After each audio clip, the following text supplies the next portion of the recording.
નમસ્કાર મિત્રો, આજે સીધું ને સટના આ એપિસોડમાં આપણે રાહુલ ગાંધીના સંદીપ દીક્ષિત સાથેના પોડકાસ્ટની વાત કરીએ છીએ.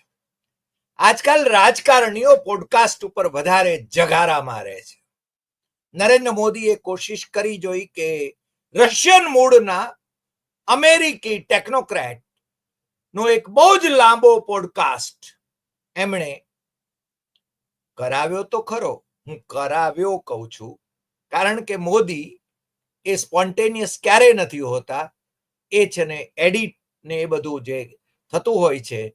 અને તમને ખ્યાલ છે કે કેટલીક ચેનલોના ટોચના પત્રકાર મિત્રોએ તો એવું જાહેર પણ કર્યું કે નરેન્દ્ર મોદીના ઇન્ટરવ્યુ, એના પ્રોમો, એ બધું એમના કાર્યાલયમાં અથવા તો એમના નિવાસે એડિટ થાય છે અને પછી ચેનલોને મોકલવામાં આવે છે. પણ મોદીએ જે પોડકાસ્ટ કર્યો એને એલન મસ્કના ગ્રોકે છે ને સાવ એની અસર ખતમ કરી નાખી. મોદીએ કેટલી અપેક્ષા કરી હશે, બધી જ ચેનલો ઉપર એ ચાલ્યો, પણ ગ્રોકે મોદીને જુઠ્ઠા સાબિત કર્યા. વિશ્વગુરુ કહેવાય એમને તો કે ના. સાવરકર વિશેના સાચા નિવેદનો પણ ગ્રોકે આપ્યા અને એ પાછા નરેન્દ્ર મોદી કે એમની સેના એમ કહી શકે એમ નહોતી. એમની સેના એટલે એમના મળતિયાઓ, એમના કાર્યકરો, એમના ભક્તો. કે એલન મસ્ક આ જે એઆઈ જે એમણે આખો પ્લેટફોર્મ ઉભું કર્યું ગ્રોક નામનું, એ છે ને એક કોન્સ્પિરસીનો ભાગ છે, વિપક્ષોની કોન્સ્પિરસી છે એમ પણ કહી શકે એમ નહોતા. કારણ કે એલન મસ્કને નરેન્દ્ર મોદી લડીને મળીને આવ્યા હતા અને એમના છોકરાઓને પણ રમાડીને આવ્યા હતા અમેરિકાથી. અને આજે જ્યારે અમે વાત કરીએ છીએ ત્યારે પણ એલન મસ્ક સાથે એમણે ફોન ઉપર પાછી વાત તો કરી છે ધંધા માટેની. ભારતના દરવાજા ખુલ્લા કરી દેવાના અમેરિકી ધંધાઓ માટે. અમેરિકા માટે તો ભારત માર્કેટ છે. અને આવા સંજોગોની અંદર રાહુલ ગાંધી લોકસભામાં વિપક્ષના નેતા, કોંગ્રેસના પૂર્વ અધ્યક્ષ અને નેહરુ ગાંધી ખાનદાનના તેજસ્વી તારલા એવા અને કેમ્બ્રિજમાંથી એમફિલ કરનાર અને એની ડિગ્રી ક્યારેય છે શંકાના ઘેરામાં નથી એવા આ રાહુલ ગાંધીએ એમના જ પક્ષના સાંસદ રહેલા અને કોંગ્રેસના નેતા સંદીપ દીક્ષિત સાથેનો એક પોડકાસ્ટ એ છે ને આજે રિલીઝ થયો. અને એની સાથે રાહુલ ગાંધીની પોતાની છે ને યુટ્યુબ ચેનલ ઉપર આ પોડકાસ્ટ છે જ આખો, એટલે તમે પણ નિહાળી શકો એમ છો. પણ આજે અમારે છે ને એની વાત કરવી છે કારણ કે ખૂબ નિર્ણાયક છે. અને બીજું, મોદીની ઈચ્છા અનિચ્છા કે મીડિયા પરના કંટ્રોલ વગેરેને બાજુએ સારીને પણ આજે ઘણા બધા માધ્યમોએ જે મેઇનલાઇન મીડિયા હાઉસીસ કહેવાય એમણે આ પોડકાસ્ટને ખૂબ પ્રોમિનન્સ આપ્યું છે. અને એમાં સવિશેષ કહીએ તો એએનઆઈએ એને ખૂબ મહત્વ આપ્યું છે, ઇન્ડિયન એક્સપ્રેસે એને મહત્વ આપ્યું છે. અને આજે ચર્ચા તો પછી એની કરવી જ પડે ને. પણ આપણે પોડકાસ્ટની ચર્ચા કરીએ છીએ, એના બહુ જ નિવેદનો પણ છે ને સૂચક છે. પણ એ પહેલા ગુજરાતમાં રાહુલ ગાંધી હમણાં આવીને ગયા અને મોડાસામાં એમણે બેઠક લીધી ત્યારે એ કોને મળ્યા એની એક તસવીર ગુજરાત ટુડે કરીને જે અખબાર છે, દૈનિક અખબાર છે, એના એક પત્રકાર મિત્ર ગનીભાઈ મંસૂરીએ ભિલોડાવાળા એમણે અમને પાઠવી. અને એ ઇરશાદ મિર્ઝા ના પરિવારજનોને રાહુલ ગાંધી એ જઈને મળ્યા એની તસવીર હતી. અને એમના દીકરાઓ અને એમના ગ્રેન્ડસન એમની સાથેના એમના સંવાદની વાત અથવા તો એને ઓટોગ્રાફ આપવાની વાત એ અને આ ઇરશાદભાઈ મિર્ઝા, ઇરશાદ બેગ મિર્ઝા એ 2 વખત રાજ્યસભાના સભ્ય રહ્યા, કોંગ્રેસના અગ્રણી હતા, સેક્રેટરી પણ રહ્યા રાષ્ટ્રીય સ્તરના. પણ અમને એ માણસ ગમતો હતો. આમ તો કમનસીબે એમનું અવસાન 25 નવેમ્બર 2017 ના થયું, અને અમને એ એટલા માટે ગમતા હતા કે આ ઇરશાદ બેગ મિર્ઝા એમને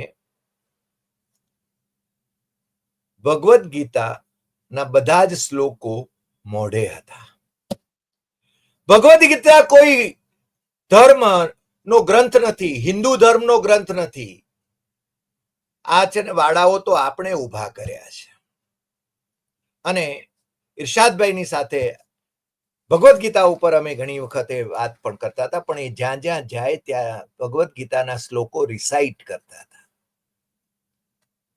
અલ્લાહ અને ઈશ્વર વચ્ચે કોઈ ટકરાવ ન હોઈ શકે. વિનોબા ભાવેની જે ભગવદ્ ગીતા અને કુરાન ની ભૂમિકા છે, એ જ ભૂમિકાનું જીવતું જાગતું ઉદાહરણ આપણી વચ્ચે હતું. એ ઇરશાદભાઈ હતા. અને રાહુલ ગાંધી મોડાસા ગયા ત્યારે એમના પરિવારને મળ્યા, એનો ઉલ્લેખ કરવો એ અમને આજે યોગ્ય લાગ્યો, અને એને માટે હું ગનીભાઈ મંસૂરીનો ખાસ આભાર માનું છું. પેલા પોડકાસ્ટની વાત ઉપર આપણે આવી જઈએ. અને આ પોડકાસ્ટમાં સૌથી વધારે મહત્વની જે વાત કરી છે એ છે કે राहुल गांधी एम के छे कि सच्चाई के लिए खड़े होना गांधी नेहरू अथवा नेहरू गांधी परिवार की परंपरा रही है, और वह खुद को नेता के रूप में नहीं देखते हैं बल्कि सत्य का साधक, सीकर ऑफ ट्रूथ मानते हैं. उन्होंने पूर्व सांसद और कांग्रेस नेता संदीप दीक्षित के साथ एक पॉडकास्ट में नेहरू की राजनीति, आदर्श, विचार और योगदान के बारे में बात की. હવે તમને ખબર છે કે આજકાલના જે શાસકો છે, ભારતીય જનતા પાર્ટીના જે લોકો છે, એ ઉપરથી નીચે સુધી નહેરુને ભાંડવામાં કોઈ મણા રાખતા નથી, ને છતાંય નહેરુ એમને કામ નથી કરવા દેતા. 1964 ની 27મી મે ના રોજ નહેરુ નો ઇંતકાલ થયો, એ મૃત્યુ પામ્યા. છતાં આજે પણ મોદીને નહેરુના નામના સ્વપ્ન આવે છે. इंदिरा गांधीए इमरजन्सी लादी એ વારંવાર ઉલ્લેખ કરે છે, પણ નરેન્દ્ર મોદીની અઘોષિત ઇમરજન્સી એ તો એમની જ પાર્ટીના નેતા કેશુભાઈ પટેલે સૌથી પહેલા કહી હતી. લાલકૃષ્ણ આડવાણી પણ પાછળ નહોતા. એટલે રાહુલ ગાંધી અને સોનિયા ગાંધીને તમને ખ્યાલ છે કે નેશનલ હેરાલ્ડના કેસની અંદર જે કેસ 2015માં એટલે કે નરેન્દ્ર મોદીના શાસનના 1 વર્ષ પછી એ છે ને ક્લોઝ થઈ ગયો હતો, એને ફરીને ઉખેડવો, ચૂંટણીમાં એનો લાભ લેવો, આ બધા ખેલ ચાલ્યા કરે છે. છેલ્લા 11 વર્ષથી આપણે આ ખેલ જોતા રહ્યા છીએ કે વિપક્ષો ઉપર જ નહીં, પણ એમના પોતાના પક્ષના नेताओ ઉપર પણ એ જાસૂસીનું કેવું તંત્ર ચલાવે છે. એ પેગાસસ અંગેનો વોટ્સઅપ જે અમેરિકાની અદાલતમાં જે રિપોર્ટ આપ્યો એ બહુ સ્પષ્ટ કરે છે કે આપણા મોદી સરકારે પોતાના કેબિનેટ મંત્રીની ઉપર પણ આનો ઉપયોગ કર્યો તો એમના ફોનમાં પેગાસસ નો ઉપયોગ થયો છે એવું વોટ્સઅપે ત્યાં એવી એફિડેવિટ કરી છે. અને એ છે ને એની સિક્રસીનો ભંગ જે થાય કે એના વોટ્સઅપના મેસેજીસ બીજા કોઈ વાંચી ન શકે, તો એ છે ને એ પોતાની જાતને બચાવવા માટે એણે આ પેગાસસ અથવા તો NSO ઓર્ગેનાઇઝેશન જે છે ઇઝરાયલનું, એની સામે એ કેસ પણ કર્યો છે. હજુ વધુ વિગતો આવશે, અને ભારતની સુપ્રીમ કોર્ટમાં પણ એના વિશે છે ને બહુ સ્પષ્ટપણે નિરક્ષીર થવાની આપણને તો અપેક્ષા છે. ખેર, રાહુલ ગાંધીએ તાજી વાત કરી છે. ભાઈ ટ્રમ્પભાઈ જે રીતે જો હુકમી કરી રહ્યા છે અમેરિકા ટેરિફના વિષયમાં, એના સંદર્ભમાં એમણે છે ને કહ્યું કે प्रधानमंत्री नरेंद्र मोदी झुक गए, जबकि नेहरू और इंदिरा ऐसी स्थिति में कभी नहीं झुकते। उन्होंने अपने परिवार के राजनीतिक दर्शन का जिक्र करते हुए कहा कि राजनीति वास्तव में सत्य के लिए होती है। અને રાહુલ ગાંધી મોતીલાલ નેહરુથી માંડીને, જવાહરલાલ નેહરુથી માંડીને, ઇન્દિરા ગાંધીથી માંડીને, રાજીવ ગાંધીથી માંડીને એ પોતાના સુધી એ છે ને પરિવારના તમામ સભ્યોને કોઈને છે ને રાજકારણી ગણાવતા નથી, એ છે ને સત્યના સાધક ગણાવે છે। અને એ કહે છે કે नेहरू जी ने हमें राजनीति नहीं सिखाई, उन्होंने हमें डर का सामना करना और सच्चाई के लिए खड़ा होना सिखाया। उन्होंने भारतीय नागरिकों को उत्पीड़न का विरोध करने और अंततः स्वतंत्रता का उद्घोष करने का साहस दिया। उनकी सबसे बड़ी विरासत सत्य की उनकी निरंतर खोज में निहित है। एक ऐसा सिद्धांत है जिसने उन सभी चीजों को आकार दिया जिसके लिए वे खड़े थे। અને એ મહાત્મા ગાંધી, नेहरू, पटेल અને આંબેડકર એમને પ્રત્યે જે સદભાવ વ્યક્ત કરે છે અને એમની પાસેથી પ્રેરણા લઈને સત્યની શોધ માટે, સત્યના સાધક તરીકે, सीकर ऑफ ट्रूथ તરીકે પોતે પણ એ કાર્યરત છે, એવી એ વાત કરે છે। ये कहते हैं कि जवाहरलाल नेहरू और इंदिरा गांधी ने कभी खुद को नेता के रूप में नहीं देखा और उनके परिवार का हमेशा यही मानना रहा कि राजनीति सच्चाई के लिए होनी चाहिए।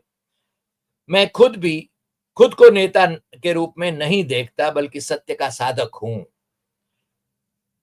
भारत को उन स्थितियों का सामना करने की हिम्मत करनी पड़ेगी जो आज उसके सामने है। અને પછી જે વર્ણન કરે છે એ રૂવાડા ખડા કરી દે એવું છે। એ કહે છે કે आज भयंकर बेरोजगारी है, पूरा आर्थिक तंत्र विफल हो चुका है, देश में सद्भाव का अभाव है, ये सच्चाई है, इसे आपको स्वीकार करना पड़ेगा। લોકોને સાચી વાત સાંભળવાની પણ તૈયારી નથી, એ પણ કમનસીબી છે, એનો ઉલ્લેખ પણ એ કરે છે। એ કહે છે કે આવી સ્થિતિમાં ભારતના ભવિષ્યને નુકસાન થઈ રહ્યું છે અને ગાંધી, નેहरू, આંબેડકર, પટેલ અને બોઝ એમણે વાસ્તવમાં એ શીખવ્યું હતું કે ડર से दोस्ती कैसे करें। એ કહે છે, અંગ્રેજીમાં એ કહે છે કે that is what Gandhi, Nehru, Ambedkar, Patel, Bose really teaching, how to befriend fear, not socialism, not politics, just courage. Gandhi stood up to an empire with nothing but truth. Nehru gave Indians the courage to resist oppression and ultimately claim freedom. આ છે ને એને વાત કરી છે અને એ પોતે એમનું અનુસરણ કરે છે। એ કહે છે કે महात्मा गांधी एक साम्राज्य के सामने खड़े हुए और उनके पास सच्चाई के अलावा कुछ भी नहीं था। चाहे मैं बिल गेट्स से बात करूं या रामचंद्र मोची से, मैं उनके समान जिज्ञासा के साथ मिलता हूं। ये कहे छे कि आज के भारत में जहां सत्य असुविधाजनक है, मैंने सत्य को अपनी पसंद बना लिया है। मैं इसके लिए खड़ा रहूंगा, चाहे उसके कोई भी कीमत देना पड़े। અને એ પછી પંડિત જવાહરલાલ નેહરુજી અને ઇન્દિરા ગાંધીજીના એમના હેલ્થ વિશેની પણ વાત કરે છે। એ કહે છે કે એ યોગ કરતા હતા અને એ તમને તો ખ્યાલ હશે કે પંડિત નેहरू એ શીર્ષાસન કરતા હતા। નરેન્દ્ર મોદી તો યોગ પણ ઠીક ઢંગથી નથી કરી શકતા અને યોગી મહારાજ તો પડી જતા હતા યોગ કરતા કરતા, એ તમને ખ્યાલ છે, તમે જોયા હશે એ દ્રશ્યો।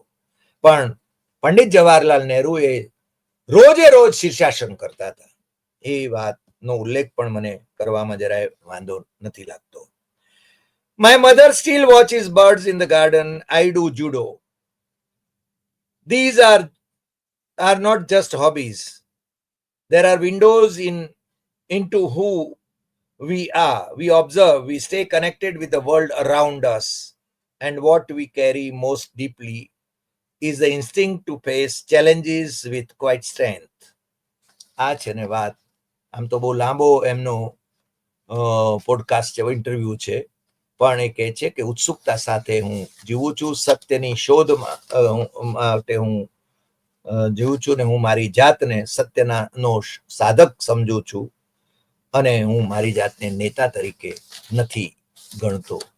અને મોતીલાલ નહેરુથી માંડીને અત્યાર સુધીના બધાએ એ છે ને એ આ જ દિશામાં કાર્યરત રહ્યા છે. અને પાછું પેલી છે ને તમને ખ્યાલ હશે કે નહેરુ જેકેટમાંથી મોદી જેકેટ કઈ રીતે બન્યું એની પણ ટિપ્પણી આવે છે. અને એ મોદીને ભારતીય જનતા પાર્ટીને જે રીતે ઉધારીના નેતાઓને ઉધારીના દાવાઓ એ સદી ગયા છે એનો પણ આડકતરો ઉલ્લેખ એ કરી લે છે. આજે આ પોડકાસ્ટે તો આમ તો લોકોને બહુ જ રાહુલ ગાંધીના એક નવા વ્યક્તિત્વનો ખ્યાલ આપ્યો છે. અને મેં કહ્યું એમ કે મોદીનો પેલો બહુ જ લાંબો રશિયન મૂળના પેલા ટેકનોક્રેટ અમેરિકી ટેકનોક્રેટ પાસે કરાવેલો પોડકાસ્ટ એના કરતા સંદીપ દીક્ષિત સાથેનો રાહુલ ગાંધીનો આ પોડકાસ્ટ એ વધારે પ્રભાવી રહેશે એવું લાગ્યા વિના રહેતું નથી. અને રાહુલ ગાંધી એ અમેરિકાની યુનિવર્સિટીમાં આવતા સપ્તાહમાં જ્યારે વ્યાખ્યાન આપવા જઈ રહ્યા છે ત્યારે મને લાગે છે કે આ સંદેશ પણ સાથે લઈને જશે. આજે આટલી વાત, ફરી મળીશું નવા એપિસોડમાં નવા વિષય સાથે. તમને આ એપિસોડ ગમ્યો હોય તો સૌથી વધુ શેર કરશો, લાઈક કરશો, કમેન્ટ કરશો અને આપણી YouTube channel doctor Hari Desai Satyam એવમ તથ્યમ સબસ્ક્રાઇબ કરવા માટે મિત્રોને કહેવાનું ભૂલતા નહીં. નમસ્કાર.